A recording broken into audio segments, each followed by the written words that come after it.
Uh-oh.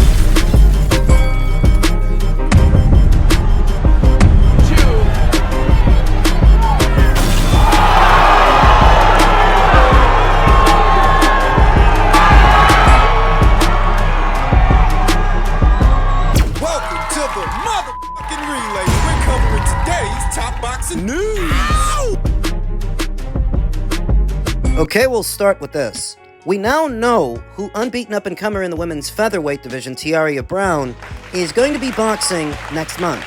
She's going to be boxing Calista Silgado. Brown! Keeping busy with Calista Silgado, I should say, as there isn't much chance that Calista Silgado will be able to knock Tiara Brown off course. You're gonna say that after what just happened to Vivian Rodriguez in the Dominican Republic? I am, because going into this fight, Tiara Brown is a lot more experienced as a professional than Vivian was. Going into that one, Vivian only had 7 fights.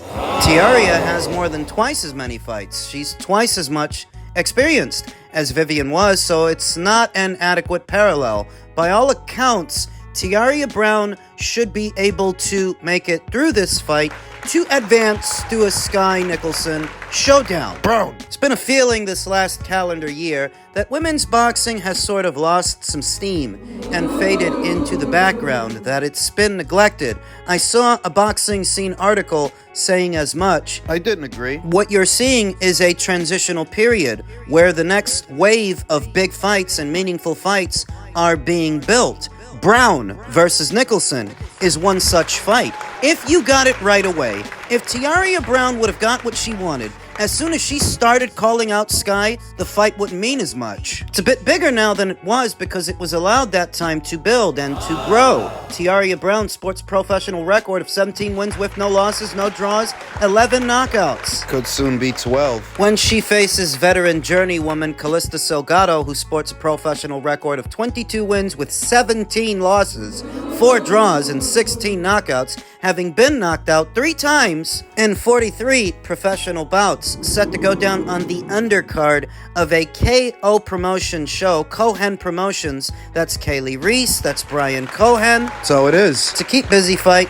It's an opportunity for Tiara Brown to keep the tools sharp while she continues to wait for her crack at the apple, her shot at Sky Nicholson's WBC title, what could be for the IBF title, as well as Sky is rumored to be in negotiations for a unification match with IBF champion Nina Menka, and we'll see if they get that over the line. Sky wins that fight. She does, and she brings those 2 alphabet titles to a Tiara Brown fight. Thereafter, it's even bigger, and there's more on the line. Brown! The risk of sounding like a resident fanager, fans that often act like boxing managers, some fights do require build-up, do require a bit of marination. Not too much. You don't want to wait too long until a fight No, not too long. gets stale and becomes cold product. You gotta get the timing just right. And Nicolson versus Brown is definitely bigger now than when it first became a conversation. I don't want to say it's a big fight, an overly big fight, but it is one that some are now waiting for. So when did Tiara start calling out Sky? I'd say it's been over a year, close to 2, since Tiara started calling out Sky. So the time is right now, I'd say. The time is right for that fight to happen in the coming calendar year. The old saying goes, you have to strike while the iron is hot. But the iron has to actually get hot. You have to get there. I think we are there now. Both Tiara and Sky stand a very good chance of making it through their upcoming bouts. If Sky does fight Nina and Tiara, she's fighting Calista, they should do all right. I still think Sky wins that fight. For those who haven't already heard my prediction on that fight, While Tiara Brown is a credible opponent, formidable, she's also in her mid-30s, and I feel like she's noticeably slower than Skye Nicolson, a boxer-puncher. Stronger than Skye, but also slower. That's saying that if Tiara Brown can get through with a few meaty punches, I actually think she could hurt Skye really bad. The issue is getting there, delivering that power, because if you can't, then it really doesn't matter. And I think Tiara will struggle to land a clean punch on Skye Nickelbag. It's Nicolson. Jack Nicholson. What? Everybody else has. Everybody else has struggled to get off a good, clean punch, a meaty punch, on Skye Nicolson, and her resume is shaping up nicely so far. Thus, I think Tiara Brown will struggle to land clean punches on Skye, who stays on her toes, moves around. She's got those long levers and that educated jab from out of the southpaw stance. She's a hard target. I favor her to win.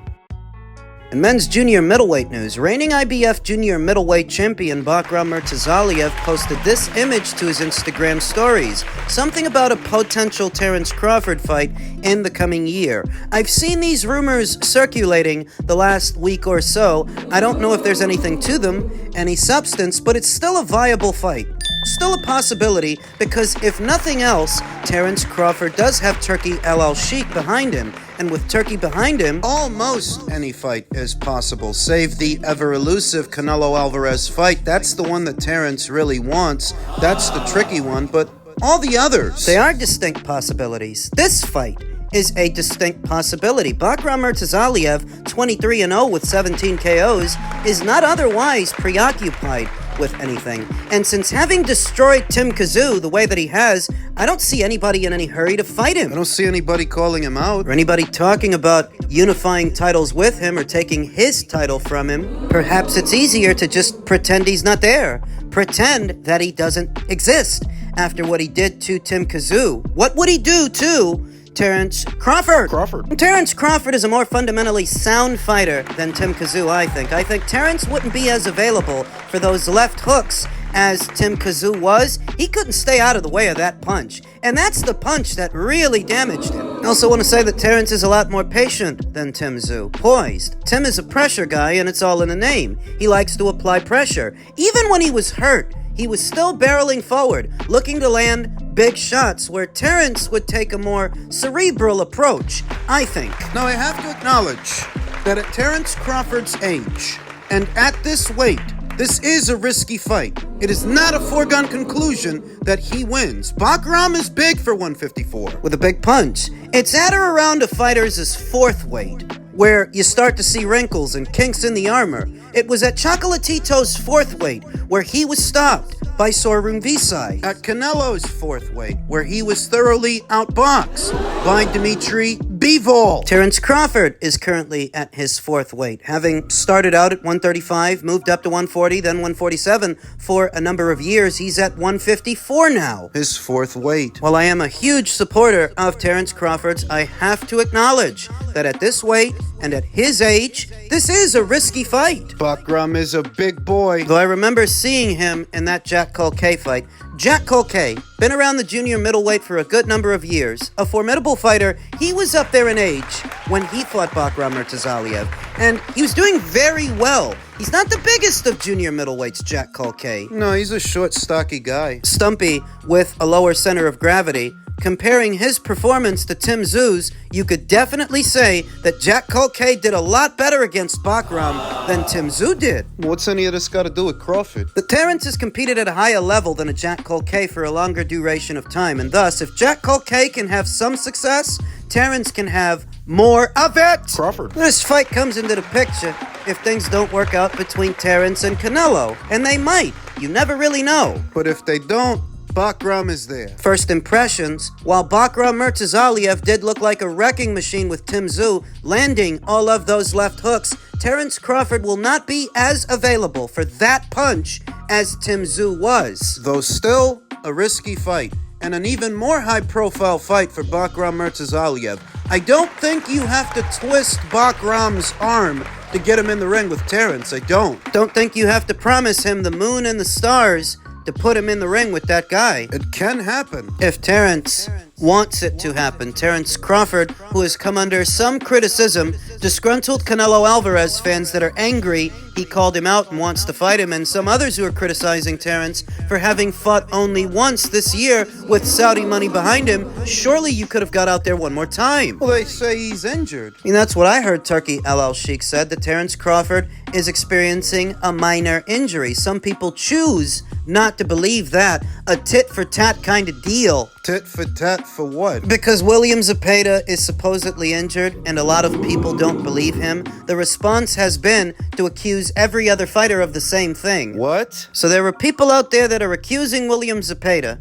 of ducking Shakur Stevenson by faking an injury. Some very tribal, nationalist boxing fans going up to bat for William are now accusing Terence Crawford of the same thing, that he's faking an injury. Faking an injury to get out of fighting who? It's stupid, I know. I didn't say it wasn't stupid. Stupid argument, but that's what happens with stupid people. They say stupid things. You're stupid. No, I'm not going to argue with you about how stupid you are, because that would then make me stupid. And I'm not stupid. You're the dumb one. Dumbass. I don't really think you could complain about a Crawford versus Murtazaliev fight if it were to come into fruition. It's a unification match. It's against a bigger, younger, unbeaten fighter, unbeaten champion who just legitimized himself in his last fight. That if you didn't already know who Bakram was, you do now. It's a good fight. And you can't say any of that crap that you were saying about the Israel Madrimov fight. You can't say that about this fight. This ain't a guy with only 11 professional fights. For all the people that have been talking shit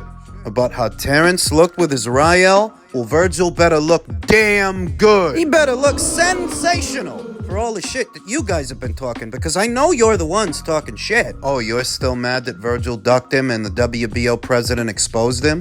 Don't give a shit about you, your nationalism, or the state of Texas. A duck is a duck is a duck is a duck, and Virgil ducked. There's no changing that. Like you pussies have been ducking me. I go live 2 to 3 times a week and I never see any of you idiots on the panel.